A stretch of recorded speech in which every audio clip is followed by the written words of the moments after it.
మహాఘనుడును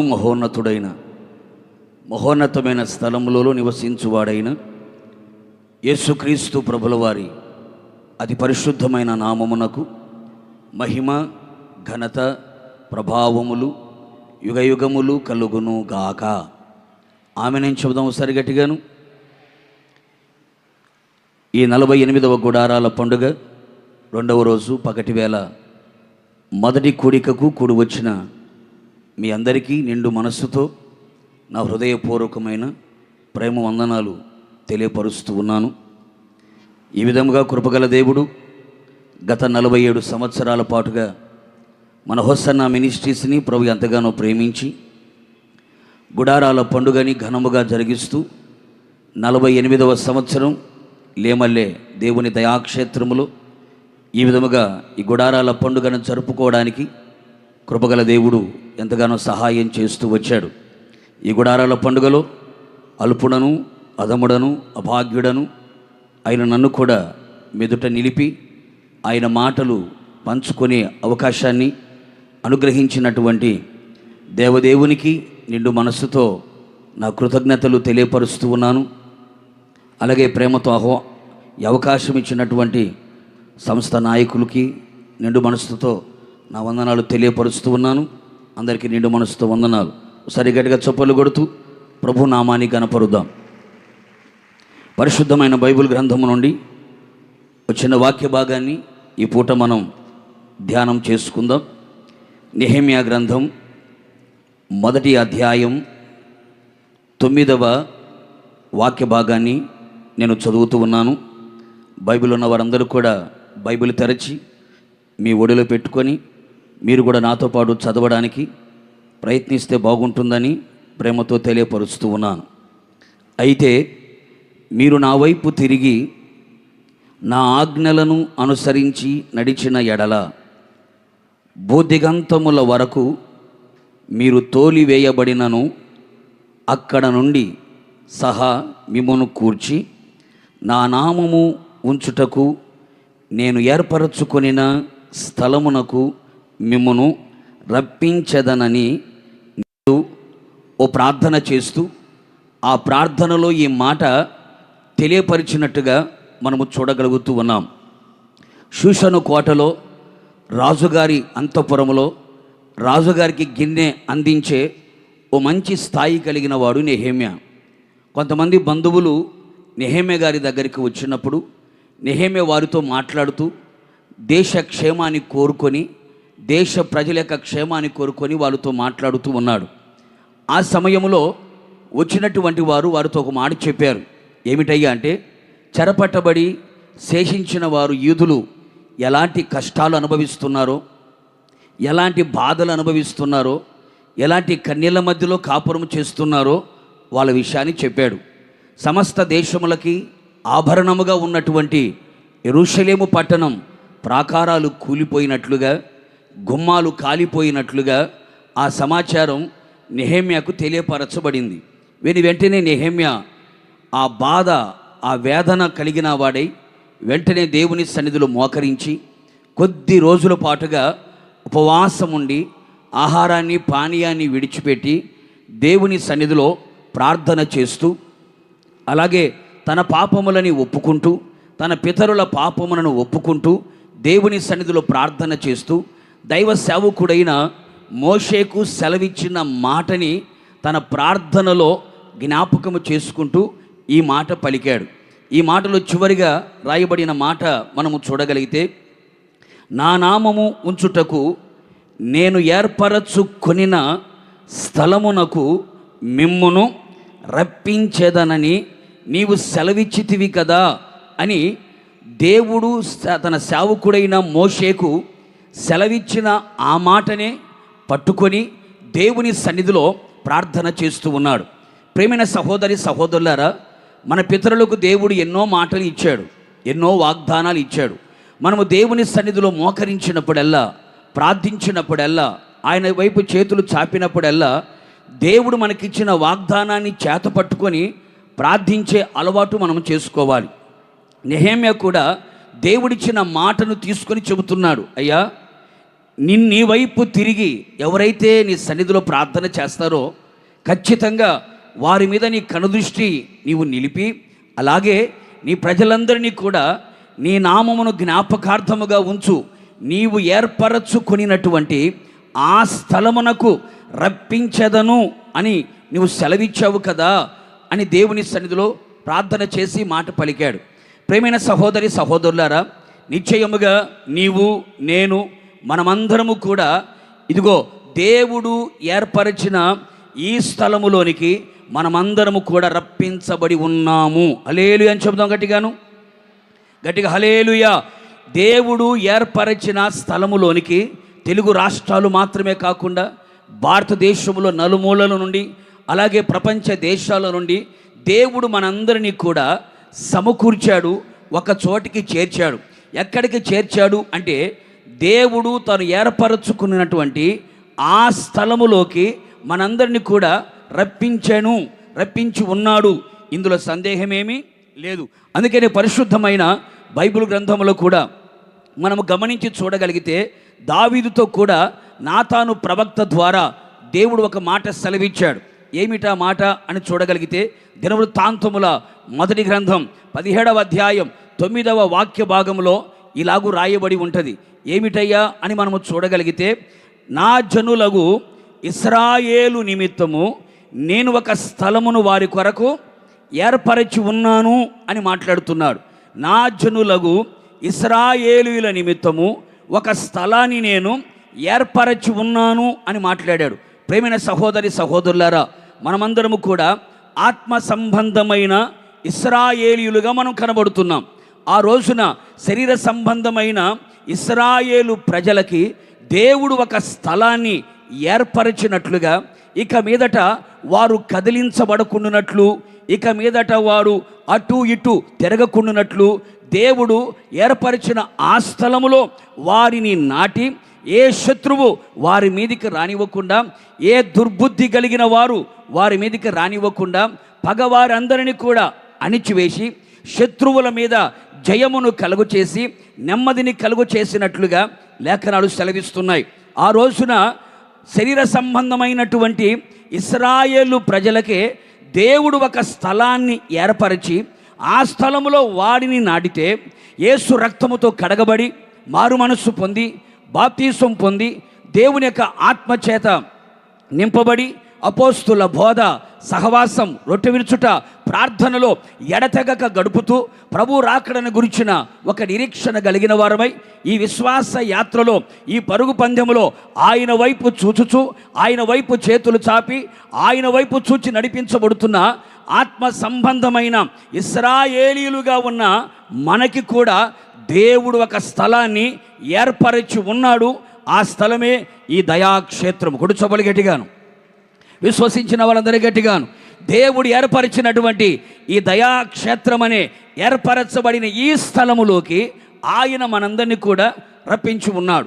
ఇంకా కాస్త పరిశుద్ధ గ్రంథములోకి మనం వెళ్ళి తొంగి చూడగలిగితే అన్నదమ్ముల మధ్యలో తగాద ఏర్పడింది, ఆస్తి తగాద ఏర్పడింది. ఆ ఆస్తి తగాదను బట్టి ఆస్తిని చేతపట్టుకోలేదు కానీ ప్రాణ భయాన్ని గుండెలో పెట్టుకొని యాకోబు పుట్టింటిని వదిలిపెట్టి మేనమామ ఇంటికి బయలుదేరి వెళుతున్నాడు. తాను వెళుతున్న మార్గంలో చీకటి పడింది. ఆ రాత్రి అక్కడే నిలిచిపోయాడు. ఆ రాత్రి అక్కడ నిలిచిన యాకోబు రాయిని తలగడగా చేసుకొని గాఢ నిద్రలోకి వెళ్ళిపోయాడు. ఆ నిద్రలో ఆకాశము తెరవబడినట్లుగా, సింహాసనాసీనుడైన దేవుడు అక్కడ కనబడినట్లుగా, పరలోకము నుండి తన తలగడ మీదికి ఒక నిచ్చెన వేయబడినట్లుగా దేవదూతలు ఎక్కుచూ దిగుచూ ఉండుట తన కన్నులారా కలలో చూస్తూ ఉన్నాడు. ఆకాశమందున దేవుడు యాకోబుతో చెబుతున్నాడు, యాకోబు, నేను మీ తాత దేవుడను, నేను మీ నాన్న దేవుడను, ఇక మీదట నీకు కూడా నేను దేవుడుగా ఉంటాను. నీ వెళుచున్న ప్రతి స్థలములో నేను నీకు తోడుగా ఉంటాను. నీ సంతానానికి ఈ స్థలాన్ని అనుగ్రహిస్తాను. ఇక్కడే నీ సంతానాన్ని నలువైపులా వ్యాపింప చేస్తాను. నేను నీకు మాట ఇస్తున్నాను, ఇచ్చిన మాట నెరవేర్చేంత వరకు కూడా నేను విడిచిపెట్టను అని యాకోబుకి వాగ్దానాల మూట నెత్తిన పెట్టి యాకోబుతో మాట్లాడుతూ వచ్చాడు. వెంటనే ఆ రాత్రి నిద్రపోయిన యాకోబు తెల్లవారేసరికి లేచి నిలిచి వెంటనే భయపడి ఏమంటున్నాడు తెలుసా? ఈ స్థలములో యెహోవా ఉన్నాడు, ఈ స్థలములో ఆయన ఉన్నాడు అని చెప్పి ఇది నిజముగా దేవుని మందిరమే కానీ వేరొకటి కానే కాదు అని మాట్లాడు. ఈ స్థలములో యెహోవా ఉన్నాడు అని మాట్లాడాడు. ప్రేమైన సహోదరి సహోదరులారా, నిశ్చయముగా దేవుడు ఏర్పరచుకొనిన ఈ స్థలములో ఆయన ఉన్నాడు, ఆయన ఉన్నాడు అన్న వాళ్ళు గట్టిగా హల్లెలూయా చెప్పండి. ఆయన మన మధ్యలో ఉన్నాడు. ఇది దేవుడు ఏర్పరచుకొనిన స్థలం. యాకోబు ఆ రాత్రి వరకు ఆ స్థలాన్ని గురించి ఏమన్నాడంటే ఇది భీకర ధ్వనిగల పాడైన ఎడారి అనుకున్నాడు. ఇది భీకర ధ్వనిగల పాడైపోయిన ఎడారి, ఈ ధ్వనికి నేను తట్టుకోలేకపోతున్నాను, ఇది పాడైపోయిన ఎడారి అని అనుకున్నాడు. తెల్లవారేసరికి యాకోబు అంటున్నాడు ఈ స్థలములో ఆయన ఉన్నాడు. ఇక్కడ పరలోకపు నిచ్చెన ఉంది, ఇక్కడ దేవదూతలు సంచరిస్తున్నారు, ఇక్కడ దేవుని స్వరము వినబడుతుంది. కనుక ఈ స్థలములో ఆయన ఉన్నాడు. పరలోకానికి వెళ్ళాలంటే ఈ స్థలములో నుంచి బయలుదేరి వెళ్ళాలి అని యాకోబు మాట్లాడినట్లుగా లేఖనాలు సెలవిస్తున్నాయి. ప్రేమైన సహోదరి సహోదరులారా, మీరు ఈ స్థలములో కనుక మునుపు 2-3 నెలల క్రితం ఇది కూడా ఒక పాడైన ఎడారిలాగా కనబడుతూనే ఉంది. ఒక పక్క కొండ, మరొక పక్క చెట్లు, మరొక పక్క అదొక రకమైన పరిస్థితి. కానీ కృపగల దేవుడు ఈ రోజున దేవుడు ఏర్పరచుకున్న స్థలముగా దేవుడు మార్చాడు. నిశ్చయముగా మీరు విశ్వసించండి, ఈ స్థలములో ఆయన ఉన్నాడు. ఈ స్థలములో పరలోకపు నిచ్చెన వేయబడి ఉంది. ఈ స్థలములో దేవదూతలు సంచరిస్తున్నారు. ఈ స్థలములో దేవుని స్వరం మీకు వినబడుతూనే ఉంది. ఇది దేవుని మందిరమే తప్ప, ఇది దేవుడు ఏర్పరచుకున్న స్థలమే తప్ప వేరొకటి కాదు. పరలోకానికి వెళ్ళాలంటే ఈ స్థలములో నుండే వెళ్ళాలి. కొడుచబలి గట్టిగా ప్రభుకి. నిశ్చయముగా మీరు విశ్వసించండి, నిన్ను నన్ను మనందరినీ కూడా ఆయన ఏర్పరచుకొనినటువంటి స్థలములోకి ఆయన రప్పించి ఉన్నాడు. ఇది ముమ్మాటికి వాస్తవం. నీ అంతట నువ్వు ఈ స్థలానికి రాలేదు, ఎవరో బలవంతము చేస్తే ఈ స్థలానికి రాలేదు. దేవుని యొక్క ఆత్మ చేత నువ్వు ప్రేరేపించబడి దేవుని యొక్క ఆలోచనలో నీ ఉన్నావు గనుక, దేవుని మనస్సులో నీ ఉన్నావు గనుక దేవుడు ఏర్పరచుకొనిన ఈ స్థలానికి నా దేవుడు నిన్ను తీసుకొని వచ్చాడు. తీసుకొని వచ్చిన దేవుడు ఈ స్థలములో ఆయన ఏమైతే చెయ్యదలిచి ఉన్నాడో ఆ కార్యములన్నీ కూడా ఈ గుడారాల పండుగలో జరిగించునుగాక, ఈ గుడారాల పండుగలో జరుగునుగాక. విశ్వసించిన వారందరూ గట్టిగా చప్పలు కొడుతూ ప్రభుని కనపరుద్దాం. గట్టిగా. ప్రేమైన సహోదరి సహోదరులారా, ఒక మాట మనం ఆలోచన చేయగలిగితే నిన్ను నన్ను మనందరినీ కూడా ఆయన తాను ఏర్పరచుకొనినటువంటి స్థలములోకి రప్పించెను అనే మాట మనం చూస్తున్నాం. ఎందుకని ఆయన మనలని తాను ఏర్పరచుకొనిన స్థలములోకి ఎందుకు తీసుకొని వచ్చాడు? తీసుకొని రావలసిన అవసరం ఏమై ఉంది? ఈ ఏర్పరచబడిన ఈ స్థలములో నా ఎడల, నీ ఎడల, మన ఎడల, మన సంస్థ ఎడల దేవుని యొక్క ఆలోచన, దేవుని యొక్క చిత్తం, దేవుని యొక్క ప్రణాళిక ఏమై ఉన్నది అనే సంగతులు పరిశుద్ధమైన బైబిల్ గ్రంథంలో ఒక 4 విషయాలు చాలా క్లుప్తంగా చెబుతాను. పరిశుద్ధాత్మదేవుడు మనందరితో మాట్లాడును గాక. మొదటి మాట ద్వితీయోపదేశ కాండము 16వ అధ్యాయము 11వ వాక్యము 15వ వాక్యము, ఈ 2 వాక్య భాగాలు ఒకసారి మనం చదువుదాం. ద్వితీయోపదేశ కాండము 16వ అధ్యాయం 11వ వాక్యము 15వ వాక్యం. అప్పుడు నీవును నీ కుమారుడును నీ కుమార్తెయును నీ దాసుడును నీ దాసియును నీ గ్రామములోనున్న లేవీయులను నీ మధ్యనున్న పరదేశులను తల్లిదండ్రులు లేనివారును విధవరాండ్రును నీ దేవుడైన యెహోవా తన నామమును స్థాపించుటకై, ఈ మాట గుర్తుపెట్టుకోండి, ఏర్పరచుకొనిన స్థలమున నీ దేవుడైన యెహోవా సన్నిధిని సంతోషింపవలెను. అలాగే 15వ వాక్య భాగం, నీ దేవుడైన యెహోవా నీ వచ్చుబడి అంతటిలోనూ నీ చేతి పనులన్నిటిలోనూ నిన్ను ఆశీర్వదించును గనుక యెహోవా ఏర్పరచుకొను స్థలమున నీ దేవుడైన యెహోవాకు 7 దినములు పండుగ చేయవలెను. నీవు నిశ్చయముగా సంతోషించవలెను. ప్రేమైన సహోదరి సహోదరులారా, ఇప్పుడు మనము చదివినటువంటి ఆ 2 వాక్య భాగాలలో దైవ సేవకుడైన మోషే ఇశ్రాయేలు ప్రజలకి 2వ మారు ఉపదేశించి చెబుతున్న చక్కని మాటలు. ఈ 2 మాటలు మనము చదివినప్పుడు ఈ 2 మాటల్లో ఒక మాట మనకు కనబడుతుంది. ఏమిటా ఆ మాట అంటే, యెహోవా ఏర్పరచుకొనిన స్థలములలో, యెహోవా ఏర్పరచుకొనిన స్థలములలో అనే మాటను ఉపయోగించాడు. యేసయ్య నిన్ను నన్ను మనందరినీ కూడా ఆయన ఏర్పరచుకొనిన స్థలములోకి రప్పించాడు. ఎందుకు ఏర్పరిచిన స్థలములోకి ఆయన రప్పించాడు అంటే, ఆ 2 వాక్య భాగాల్లో ఒక్క మాట మనకు కనబడుతుంది. ఏమిటయ్యా అంటే, యెహోవా ఏర్పరచుకొనిన ఆ స్థలములలో మనమందరము కూడా సంతోషింపవలెను అనే మాట చూడగలుగుతాం. ఇశ్రాయేలు ప్రజలు పర్ణశాల పండుగని 7 దినాలుగా చేసుకుంటూ వచ్చారు.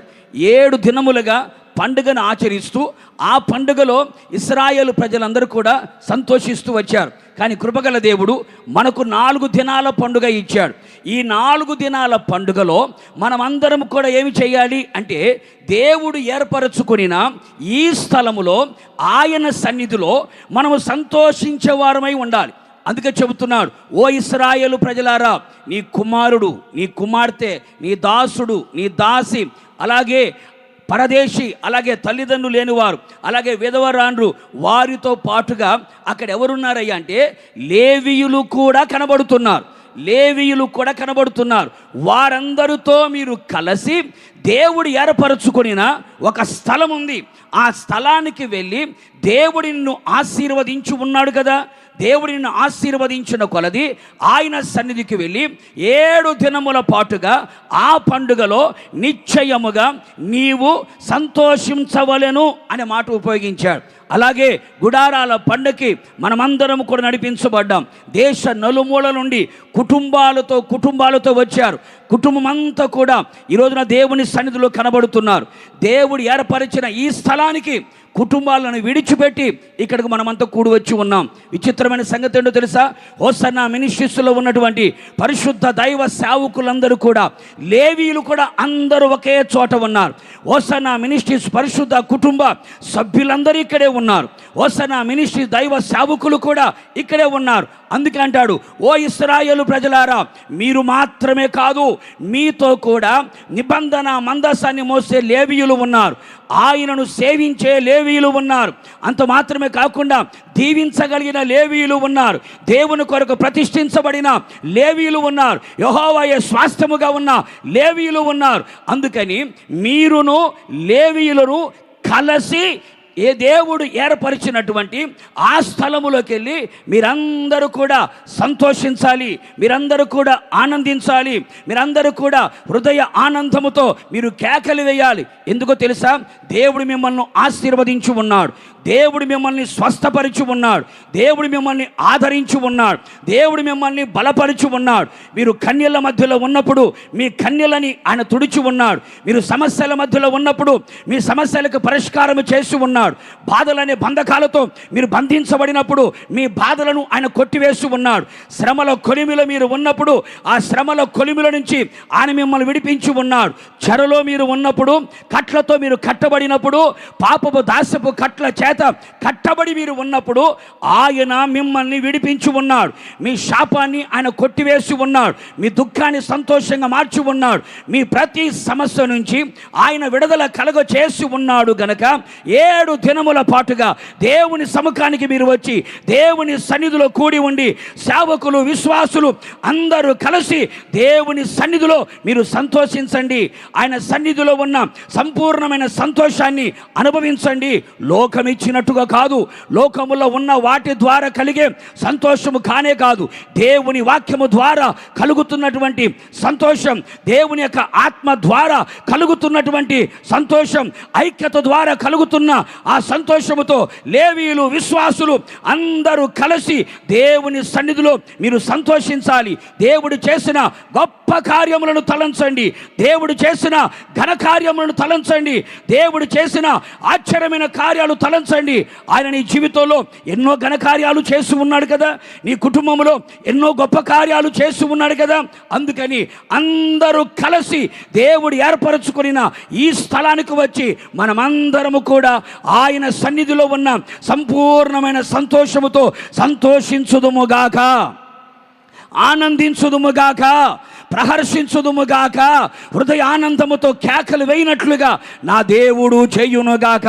ప్రేమైన సహోదరి సహోదరులారా, ఒకవేళ ఈ గుడారాల పండుగలో ఏ దుఃఖముతో నువ్వు వచ్చి ఉన్నావో, ఏ బాధతో నువ్వు వచ్చి ఉన్నావో, ఏ వేదనతో వచ్చి ఉన్నావో, ఎవరికి చెప్పుకోలేని సమస్యలతో ఒకవేళ సతమతమవుతూ ఒకవేళ వచ్చి ఉన్నావో, ఎవరికి చెప్పుకున్న ప్రయోజనం లేక నీ బాధని పంటి బిగువన బిగబట్టుకొని ఒకవేళ బ్రతుకుతున్నావో, నీ కన్నీలను చూస్తూ ఉన్న దేవుడు, నీ హృదయాన్ని చూస్తూ ఉన్న దేవుడు, నీ మానసిక స్థితిని గమనించిన దేవుడు ఈ శుభవేళ, ఈ 4 దినాల గుడారాల పండుగలో నిశ్చయముగా నీ దుఃఖము నిట్టూర్పు ఎగిరిపోవునట్లు చేయునుగాక, నీ నాలుక ఆనందగానాలు చేయునుగాక, నీ పెదవులు ప్రహర్షముతో నింపబడునుగాక, ఆనందముతో అడుగులు వేసుకుంటూ ఆశీర్వాదకరముగా నీ జీవితాన్ని నడిపించుకొందువుగాక. మీరందరూ కూడా సంతోషభరితులై తిరిగి వెళ్ళుదురుగాక. విశ్వసించిన వాళ్ళందరి గట్టిగా చప్పలు కొడదాం ఒకసారి ప్రభుకి. నిశ్చయముగా దేవుడు ఏర్పరచుకొనినటువంటి ఈ స్థలములలో నేను దేవుని సన్నిధిలో సంతోషించబోతూ ఉన్నాను, ప్రహర్షించబోతూ ఉన్నాను. దేవుని సన్నిధిలో ఉన్న సంపూర్ణమైన సంతోషాన్ని అనుభవిస్తూ ఆయన బలాన్ని బట్టి నేను సంతోషించబోతున్నాను, ఆయనను బట్టి నేను సంతోషించబోతున్నాను అని గనుక నువ్వు విశ్వసించగలిగితే ఖచ్చితంగా ఈ గుడారాల పండుగలో, ఈ 4 దినాల ఈ పండుగలో దేవుడు ఏర్పరచుకొనిన ఈ స్థలములో మనమందరము సంతోషించుదుముగాక. పరలోకం ఎక్కడ ఉంది అంటే భూలోకములో ఉంది అని చెప్పుకునేటట్లుగా, దేవుని రాజ్యం మన మధ్యలోనే ఉంది అని చెప్పుకునేట్లుగా, దేవుని రాజ్యం భోజనము పానము కాదు కానీ పరిశుద్ధాత్మ యందలి ఆనందమునై ఉన్నది అని లేఖనాలు చెప్పినట్లుగా పరిశుద్ధాత్మ ఆనంద భరితులమై మనమందరము సంతోషించుదుముగాక. మొదటిగా దేవుడు ఏర్పరచుకొనినటువంటి ఆ స్థలమునికి ఆయన మనల్ని రప్పించి మనమందరము సంతోషించున్నట్లుగా ఆయన చేయబోతూ ఉన్నాడు. ఇది మొదటి మాట. రెండవ మాట కూడా మనం చూద్దాం. అదే ద్వితీయోపదేశకాండం 12వ అధ్యాయం 13, 14 వాక్య భాగాలు ఒకసారి మనం చదువుదాం. నీవు చూచిన ప్రతి స్థలమున నీ దహన బలులు అర్పింపకూడదు సుమీ.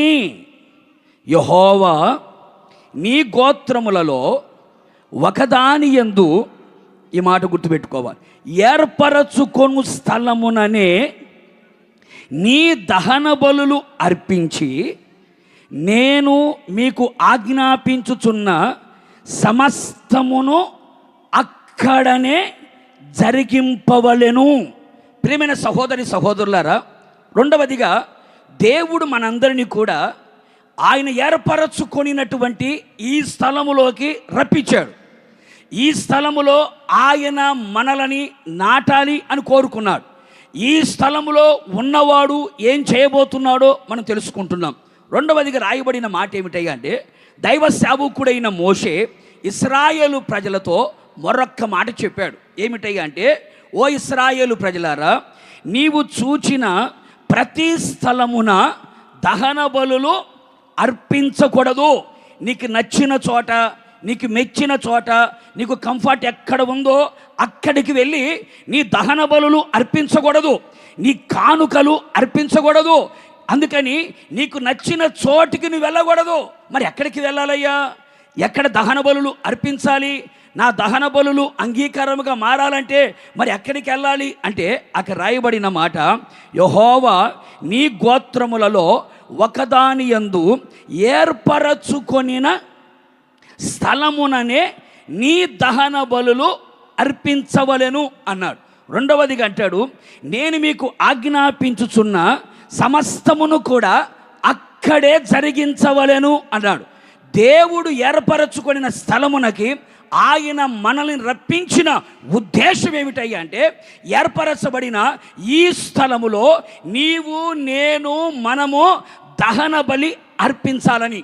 రెండవదిగా ఆయన మనకు ఏమైతే ఆజ్ఞాపించాడో ఆజ్ఞాపించినవన్నీ కూడా జరిగించవలననే దేవుడు మనందరినీ కూడా ఏర్పరిచిన ఈ స్థలములోకి తీసుకొని వచ్చాడు. ప్రేమైన సహోదరి సహోదరులారా, అందుకే ముందుగా అంటాడు, నీవు చూచిన ప్రతి స్థలములో దహన బలి అర్పించకూడదు అన్నాడు. దహన బలి అర్పించాలంటే ఎక్కడ పడితే అక్కడ దహన బలి అర్పించకూడదు. అందుకే మీరు గమనించి చూడండి, అబ్రహాముతో దేవుడు మాట్లాడాడు. అబ్రహాం, నీకు ఒక్కడై ఉన్న కుమారుని అనగా ఇస్సాకుని నాకు బలి అర్పించాలి అన్నాడు. అన్న దేవుడు ఏం చెబుతున్నాడో తెలుసా? నేను చూపించబోయే పర్వతములలో ఒక పర్వతము మీద ఇస్సాకుని బలి అర్పించాలి అన్నాడు. ఎందుకని? ఒకవేళ అబ్రహాం ఇంటనక దహన బలి అర్పిస్తాడేమోనని. నేను ఎక్కడ చూపిస్తానో, ఎక్కడికి వెళ్ళమంటానో వెళ్ళమనిన చోటికే నువ్వు వెళ్ళి, వెళ్ళమనిన ఆ స్థలములోకి వెళ్ళి ఆ స్థలములోనే దహన బలి అర్పించవలెను అని మాట్లాడాడు. ప్రేమైన సహోదరి సహోదరులారా, ఈ రోజున దేవుడు మనందరినీ కూడా ఏర్పరిచినటువంటి ఈ స్థలానికి మనం రప్పించాడు. ఎందుకో తెలుసా? మనమందరము కూడా దహన బలి అర్పించుట కొరకు. దహన బలి అనేది దేని సూచిస్తుంది అని కనుక పరిశుద్ధ గ్రంథములో కనుక మనము చూడగలిగితే, పాత నిబంధన కాలములో బలులు కనబడుతాయి. ఆ బలులలో ఒక బలి దహన బలి. ఆ దహన బలి అన్నదానికి ఒక చిన్న అర్థం మీకు చెప్తాను. లేవియా కాండం 1వ అధ్యాయం 17వ వాక్య భాగాన్ని ఒకసారి మనం చదువుదాం. లేవియా కాండం 1వ అధ్యాయం 17వ వాక్య భాగంలో చివరి మాట చూడండి. దహన బలి అనగా యెహోవాకు ఇంపైన సువాసన కలిగిన హోమము అని రాయబడింది. దహన బలి అనగా పశువులనే కానివ్వండి, పక్షులనే కానివ్వండి, దహన బలి అర్పించిన తర్వాత ఆ దహన బలి గురించి ఉన్నటువంటి ముఖ్య ఉద్దేశం ఏమిటయ్యా అంటే, దహన బలి అనగా యెహోవాకు ఇంపైన సువాసన గల హోమము అని రాయబడింది. అంటే దేవుడు మనందరినీ కూడా ఏర్పరిచిన ఈ స్థలమునకు రప్పించడానికి ముఖ్య ఉద్దేశం ఏమిటయ్యా అంటే, ఇక్కడికి వచ్చిన మనమందరము కూడా దేవుని సన్నిధిలో దహన బలిగా మనం మార్చబడగలిగితే, ఈ దహన బలి ద్వారా ఏం జరుగుతుంది అంటే, దేవునికి ఇంపైన సువాసన గల హోమముగా మనం మారుదుముగాక. కొడదామా చప్పలు గట్టిగా ప్రభువుకి? దేవునికి ఇంపైన సువాసన కలిగిన హోమముగా మనం మారాలి. ప్రేమైన సహోదరి సహోదరులారా, ఇంతవరకు మనుషులకి ఇంపుగా బ్రతుకుతున్నావేమో, కుటుంబానికి ఇంపుగా బ్రతుకుతున్నావేమో, లోకానికి ఇంపుగా బ్రతుకుతున్నావేమో, దేవునికి ప్రియముగా బ్రతకని స్థితిలో ఒకవేళ నీవు కనబడుతున్నావేమో, ఈ శుభవేళ నీవు దేవునికి ఇంపైన సువాసన కలిగిన హోమముగా నీవు మార్చబడినట్లుగా నిన్ను నీవు దేవుని సన్నిధిలో దహన బలిగా మార్చబడాలి. దహన బలిగా ఎవరైతే మార్చబడతారో, ఆ దహన బలిగా మార్చబడిన వారందరూ కూడా దేవునికి ఇంపైన జీవితం, దేవునికి ఇంపైన జీవితాన్ని జీవించేవారుగా కనబడతారు. ఈ శుభవేళ మనమందరము కూడా దేవునికి ఇంపైన సువాసన కలిగిన హోమముగా మనం మార్చబడాలి. మనం చేస్తున్న ప్రార్థన దేవునికి ఇంపుగా ఉండాలి. మనం చేస్తున్న భక్తి జీవితం దేవునికి ఇంపుగా కనబడాలి. మనం చేస్తున్నటువంటి ఆత్మ సంబంధమైన ఈ ప్రయాణం దేవునికి ఇంపుగా మారాలి.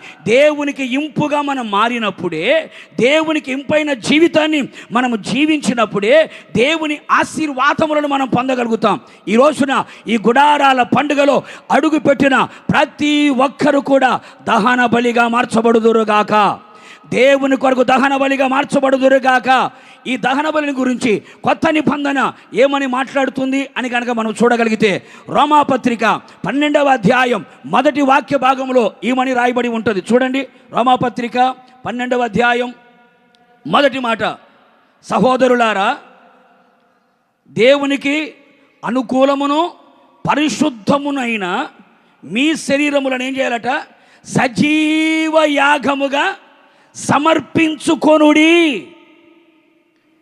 పాత నిబంధన కాలంలో పశువునైనా పక్షినైనా చనిపోయిన తర్వాత బలిపీఠం మీద పెట్టి కాల్చి బూడిదగా మార్చబడితే అది దేవునికి అంగీకారముగా ఉన్నట్లు.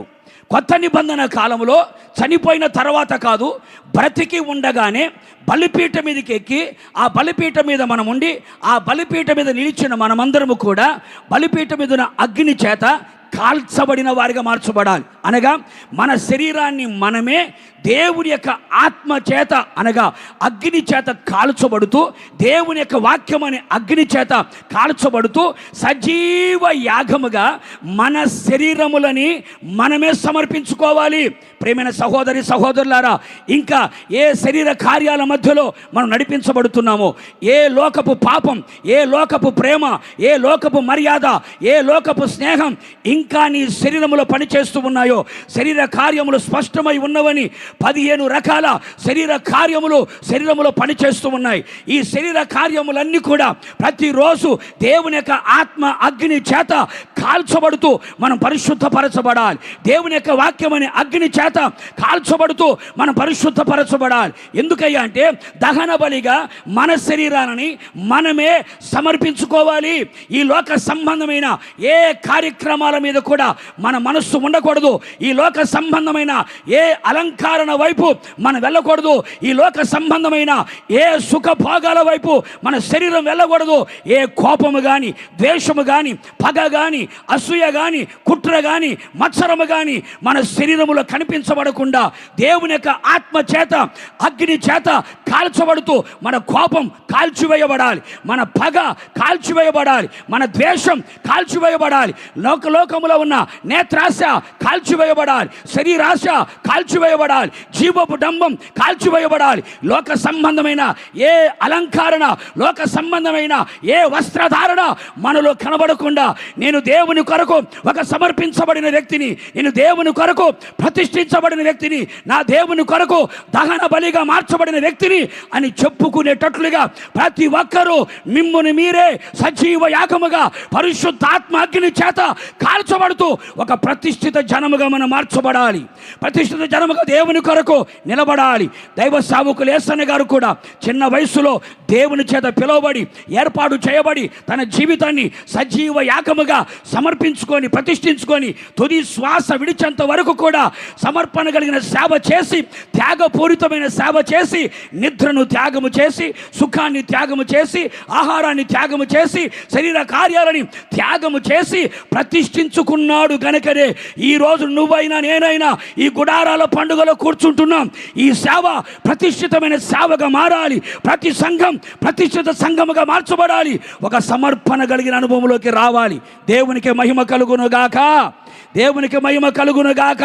ప్రభు రాకడ సమీపించిన మరింత దినములలో మనం నిలిచి ఉండగా ఇంకా మనం ప్రతిష్ఠతలోకి రాకపోతే, ఇంకా మనము సమర్పణలోకి రాకపోతే, ఇంకా లోక ఆశల మధ్యలో నీవు జీవిస్తూ ఉంటే, లోక సంబంధమైన తుచ్చమైన కార్యాల వైపు నడిపించబడుతున్నావంటే విడవబడుతావు. దేవునికి ఇంపైన సువాసనను మారాలి. దేవునికి ప్రీతికరముగా మారాలి. దేవునికి ప్రీతికరముగా మారాలి అంటే నిన్ను నీవు సజీవ యాగముగా దేవుని కొరకు సమర్పించుకొని ఒక ప్రతిష్ఠిత కలిగిన సంఘముగా, ప్రతిష్ఠిత జనముగా, సమర్పణ కలిగిన సేవలో మనమందరము కొనసాగుదుముగాక.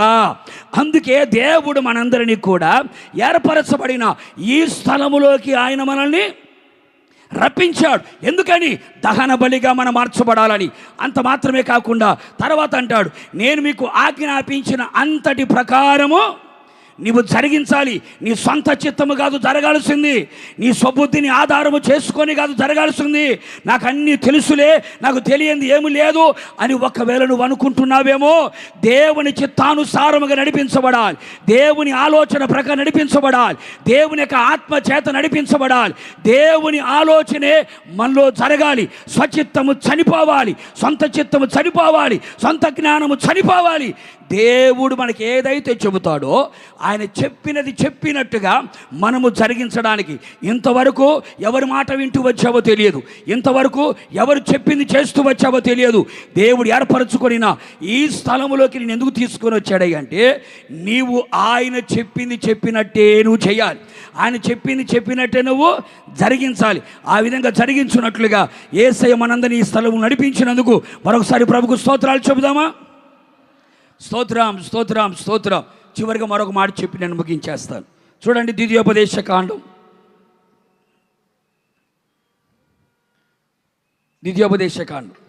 చివరి మాట 16వ అధ్యాయం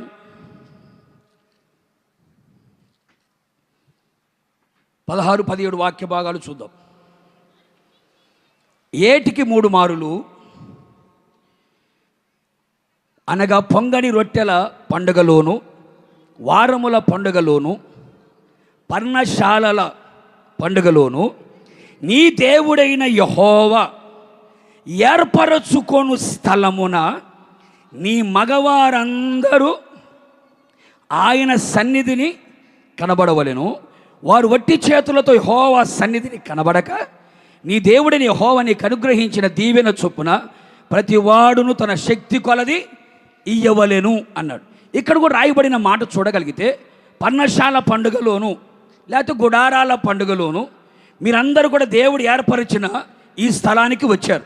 వచ్చిన వారు ఇంచుమించుగా ఎవరు నాకు తెలిసి వట్టి చేతులతో వచ్చి ఉండరు. ఎందుకయ్యా అంటే గుడారాల పండుగ కొరకు కృతజ్ఞత అర్పణలు, ప్రతిష్ఠిత అర్పణలు, మొక్కుబడులు, ప్రథమ ఫలాలు, దశమ భాగాలు ఇవన్నీ మీరు తీసుకొని వచ్చి ఉంటారు.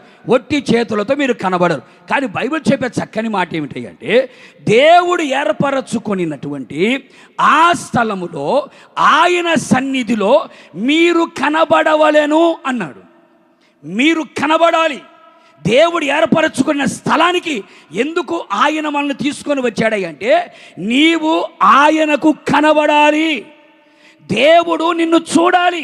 ఈ రోజున ఇంతవరకు నువ్వు మనుషులకు కనబడాలి అని తిరుగుతున్నావేమో, లేకపోతే సేవకులకి కనబడాలి అని తిరుగుతున్నావేమో, లోకములు అందరికీ కనబడాలి అని తిరుగుతున్నావేమో. అందరికీ కనబడాలి అనుకుంటావా? దేవునికి కనబడవు. దేవునికి కనబడాలనుకుంటావా? అందరు ఎదుట మరుగైపోయి ఉంటావు. అందుకని దేవుడు కోరుకునేది ఏమిటయ్యా అంటే ఇంతవరకు అందరికీ కనబడతా వచ్చావు, ఇక మీదట నేను ఏర్పరచుకున్న స్థలములోకి నేను రప్పిస్తున్నాను. ఎందుకో తెలుసా? నీవు నా సన్నిధిలో కనబడవలెను. అందుకే ప్రభు అంటాడు కదా, ఏమని? నా పావురమా, నిష్కలంకురాలా, నీ ముఖము మనోహరము, నీ స్వరము మాధుర్యము, ఒక్కసారి నీ ముఖాన్ని నాకు కనబడనిమ్ము అని అంటాడు. అంటే దేవుడు మన ముఖాన్ని చూడాలనుకుంటున్నాడు. యేసయ్య మన ముఖాన్ని చూడాలనుకుంటున్నాడు. అందుకే ఆయనకు మనము కనబడవలెను.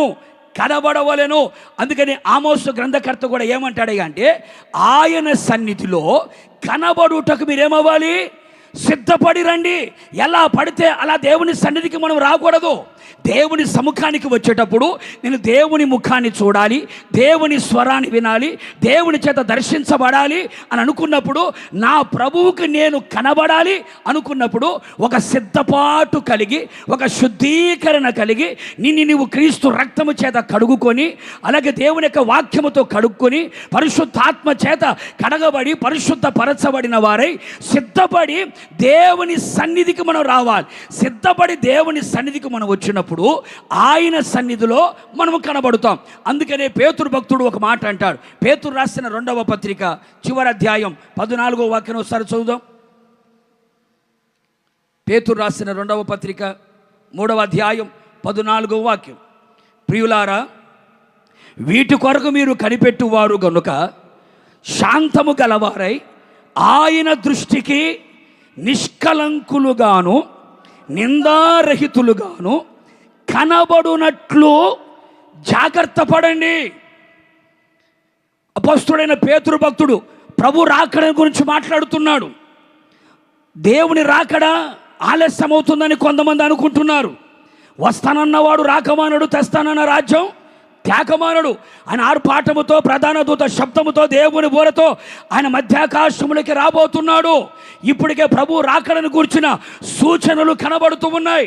అక్కడక్కడ సూచనలు కనబడుతున్నాయి, సూచనలు వినబడుతున్నాయి. మహాకాశములతో ధ్వనించే రోజులు సమీపంగా ఉన్నాయి. భూమి దాని మీద ఉన్న కృత్యములని అగ్నితో కాల్చబడే రోజులు సమీపంగా ఉన్నాయి. పంచభూతములు మహావేంద్రములతో కరిగి నశించిపోయే రోజులు సమీపముగా ఉన్నాయి. గనుక సమీపముగా ఉన్నాయి గనక ఆత్మ పెళ్లి కుమార్తె ఎక్కిరమని ఒక స్వరం వినబడబోతుంది. ఆర్భాటముతో ప్రధాన దూత శబ్దముతో దేవుని బోరతో ఆయన మధ్యాకాశములకి రాబోతూ ఉన్నాడు. ఆయన వచ్చినప్పుడు మనమందరము ఆయన సన్నిధిలో అనగా దేవుడు ఏర్పరిచినటువంటి ఈ స్థలములో ఎలా కనబడాలి? ఆయన దృష్టికి నిష్కలంకులుగాను నిందారహితులుగా మనము కనబడాలి. ఏ నింద మన మీద లేకుండా నిందారహితులుగా మన ప్రాణములోను మన ఆత్మలోను మన శరీరములోను నిందారహితులుగా మనం కనబడాలి. నిష్కపటులుగా మనం కనబడాలి. నిష్కల్మషులుగా మనం కనబడాలి. ఎందుకయ్యా అంటే మన యేసయ్య పరిశుద్ధుడైన దేవుడు గనుక, సుచరిత్ర గల దేవుడు గనుక, కామ క్రోధ మద మోహ లోభ మత్సరము లేని ఆ జన్మ బ్రహ్మచారి గనక, పాపము చేయని వాడు, పాపం ఎరగని వాడు, పాపంలో చేరని వాడు, ఆయన పరిశుద్ధుడు నిర్దోషి నిష్కల్మషుడైన దేవుడు గనక ప్రపంచానికి నాలో పాపమున్నదని ఎవడైనా స్థాపించగలడా అని ప్రపంచానికి సవాలు విసిరిన ఏకైక పరిశుద్ధుడు ఆయన రాబోతూ ఉన్నాడు. ఆ పరిశుద్ధుడైన యేసు క్రీస్తుకి మనము కనబడాలి. ఎలా కనబడాలి? నిర్దోషులుగా మనము కనబడాలి, నిష్కల్మషులుగా మనం కనబడాలి, నిష్కపటులుగా మనం కనబడాలి, నిందారహితులుగా కనబడాలి. అందుకనే దేవుడు తను ఏర్పరిచినటువంటి ఈ స్థలానికి మనందరినీ కూడా రప్పించి ఆయన మనలని పరిశుద్ధపరచి పవిత్రపరచి అలాగే శుద్ధీకరణ కలుగచేసి మన ప్రాణ ఆత్మ శరీరంలో నిందారహితులుగా మార్చి ఆ పరిశుద్ధుడిని యేసయ్య మేఘముల మీదకి వచ్చినప్పుడు ఆత్మ నీవు సిద్ధపరిచినటువంటి ఆ సంఘాన్ని తీసుకొని రమ్మని ఆయన పిలిచినప్పుడు పరిశుద్ధులు మాత్రమే, పరిశుద్ధత కలిగిన వారు మాత్రమే దేవుని సన్నిధిలో కనబడతారు. కూడా చబలు గట్టిగా. అందుకని బైబిల్ చెబుతున్న మాట, మొదటి పునరుత్థానములో పాలు పొందువారు ధన్యులు, వారు పరిశుద్ధులు అని రాయబడింది. రెండవ మరణం వాళ్ళ మీద అధికారము లేదు అని రాయబడింది. కనుక ప్రేమైన సహోదరి సహోదరులారా, మనమందరము దేవుడు ఏర్పరిచిన ఈ స్థలానికి ఆయన ఎందుకు తీసుకొని వచ్చాడంటే మనమందరము నిందారహితులుగా నిష్కపటులుగా ఆయన సన్నిధిలో మనము కనబడాలి. ఈ దీన శరీరం మహిమగల శరీరముగా మార్చబడాలి. మర్త్యమైపోయి ఈ శరీరం అమర్త్యతను ధరించుకోవాలి. అక్షయమైపోయి ఈ శరీరం క్షయమైపోయే ఈ శరీరం అక్షయతను ధరించుకొని మేఘముల మీద ఆయన రాబోతూ ఉండగా ఆయనకు మనము కనబడినట్లుగా, ఆయన సన్నిధిలో మనం నిలిచుడినట్లుగా, ఆయనతో యుగ యుగములు మనం దేవునితో ఉండునట్లుగా ఆయనతో మనం ఉండాలి. అందుకే అంటాడు నీ మగవారందరిలో అన్నాడు. స్త్రీల పేరు ఎందుకు రాయలేదని మీరు అంటారేమో, మగవారందరిలో అన్నారు. మగ అనే దేనికి సూచన అంటే జయ జీవితానికి సూచనగా కనబడుతుంది. జయ జీవితము కలిగిన వారందరిలో. అందుకనే ఇనపతన్నము చేతబట్టి భూమిని ఏలనై ఉన్నటువంటి పరిపాలన చేయగలిగిన ఒక మగ శిశువుని ఆ స్త్రీ కనగానే ఎక్కడికి వెళ్ళిందట? సింహాసనం మీద కొనిపోబడిన రాయబడింది. మగవారందరిలో అనగా జయ జీవితము కలిగిన వారందరిలో, లోకాన్ని జయించిన వారు, పాపాన్ని జయించిన వారు, సాతాన్ని జయించిన వారు, శరీరాన్ని జయించిన వారు, సమస్తాన్ని జయించినటువంటి ఆ మగవారందరిలో వారందరూ కూడా దేవుడు ఏర్పరిచినటువంటి ఆ స్థలములో ఆయన సన్నిధిలో కనబడాలి. వారు ఎప్పుడైతే కనబడతారో వాళ్ళందరినీ కూడా ప్రభు తన రాకడలో తీసుకొని వెళ్ళిపోతాడు.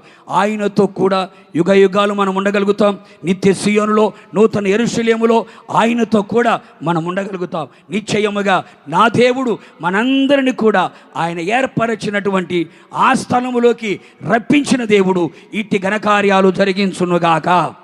ఈ విధంగా దేవుడు చేయునుగాక. ఆయన ఏర్పరిచిన స్థలములో మనందరిని ఆయన సంతోషింప చెయ్యునుగాక. ఏర్పరిచిన స్థలములో మనము దహన బలిగా మార్చబడి ఆయన చిత్తాన్ని జరిగించుదుముగాక. ఏర్పరిచిన స్థలములో మనమందరము ఆయన సన్నిధిలో జయ జీవితము కలిగిన వారమై నిష్కపటులుగా అలాగే నిర్దోషులుగా నిందారహితులుగా ఆయనకు కనబడుదుముగాక. ఈ మాటలన్నీ నా యేసయ్య మన హృదయంలో స్థిరపరిచి నిరంతరంగా ఫలింపచేసి రాకడకు